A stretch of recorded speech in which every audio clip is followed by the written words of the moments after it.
नमस्कार, स्वागत है आप सभी का चाणक्य कोचिंग क्लासेस बहराइच में। तो जैसा कि मैंने आपको एक वीडियो दिया था, उसमें बताया था कि अब विश्वविद्यालय की परीक्षाएं नहीं होंगी, जैसा कि निर्णय लिया जा रहा है। तो उसी क्रम में आगे जो कि आज बहुत ही चर्चा का विषय बना हुआ है कि विश्वविद्यालय में क्या उथल-पुथल हो रही है, पेपर होंगे या नहीं होंगे।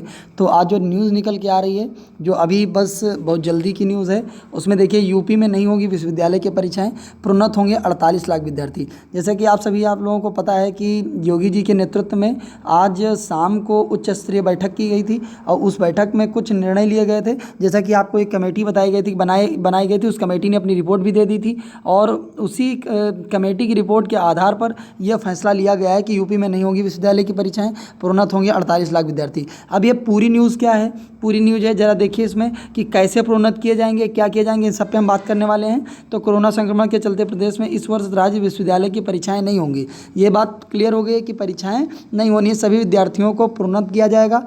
परीक्षाओं के आयोजन को लेकर मेरठ विश्वविद्यालय के कुलपति प्रोफेसर तनेजा की अध्यक्षता में गठित समिति ने सोमवार को अपनी रिपोर्ट सौंप दी।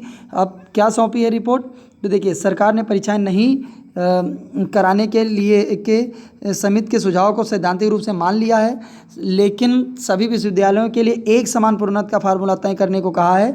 प्रदेश में 18 राज्य विश्वविद्यालयों और महाविद्यालयों के 48 लाख से अधिक विद्यार्थियों पर इसका असर होगा। उच्च शिक्षा विभाग ने कोरोना संकट के दौरान विश्वविद्यालयों की परीक्षाओं के आयोजन के लिए मेरठ विश्वविद्यालय के कुलपति प्रोफेसर एन के तनेजा की अध्यक्षता में 4 सदस्यीय समिति गठित की गई थी। जैसा कि आपको पता है कि हमारे अवध विश्वविद्यालय की कुलपति साहब को भी उसमें सदस्य बनाया गया था।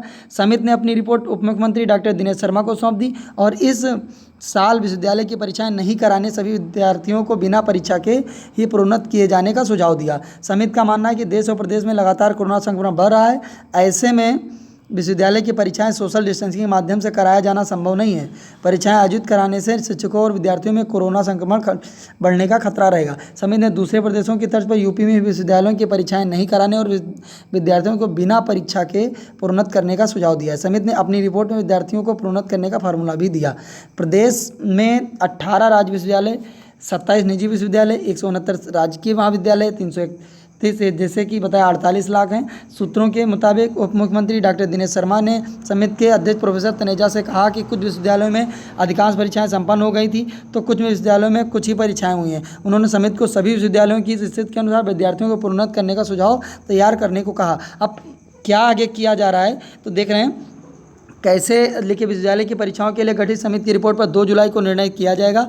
अभी हम 1 जून को आने वाली केंद्र सरकार की अनलॉक 2 की गाइडलाइन का इंतजार करेंगे। मतलब अंतिम निर्णय अब 1 जून, ये गलती से यहाँ पे प्रिंट है, 2 जो है जुलाई को करेंगे, यानी 1 जुलाई को जो गाइडलाइन आएगी। तो गाइडलाइन जैसा कि आ गई है, गाइडलाइन का इंतज़ार अभी जैसा कि गाइडलाइन आ गई है, देखिए स्कूल कॉलेज 31 जुलाई तक बंद रहेंगे, ये बात क्लियर कर दी गई है। ठीक है, ये देखिए अनलॉक 2 की गाइडलाइन जारी की गई है, जिसके तहत स्कूल कॉलेज 31 जुलाई तक बंद रहेंगे। तो जब ये आ गई है तो अब बस एक नोटिस जारी करनी है और ये बता दिया जाएगा कि परीक्षाएं नहीं होना है, प्रोन्नत करना है। तो ये लगभग क्लियर हो चुका है। अब किस आधार पर प्रोन्नत किया जाएगा, ये अभी निर्णय नहीं लिया जा चुका है। अब ये मानक तैयार किए जाएंगे, उनके आधार पर निर्णय लिया जाएगा। इसके संबंध में आपको जल्दी ही हम सूचना उपलब्ध कराएंगे, जैसे हमको जानकारी होगी जल्दी ही हम आपको उपलब्ध कराएंगे। इसलिए हमारे यूट्यूब चैनल के साथ जुड़े रहें। आप सभी लोगों का